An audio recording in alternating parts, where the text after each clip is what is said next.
For a social studies assignment, I volunteered to show the class the typewriter. Now, I thought this was going to be a great idea because my brother has a typewriter. And so I asked him, and out of the kindness of his heart, he made me pay $2 to use it. But it was worth it because he even let me get footage of it and let me type something on it. He then told me how to operate the typewriter, and that was also great. Now this is what he told me.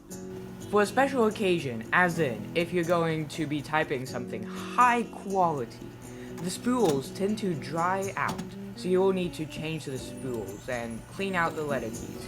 Then you would reset the margins, which sets how far you can type. Next, you would put a paper in there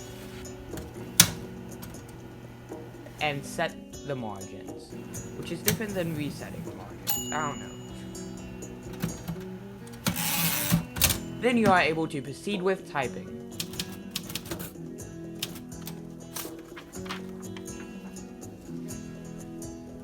Thanks for watching, and I hope you enjoyed. I'll see you later.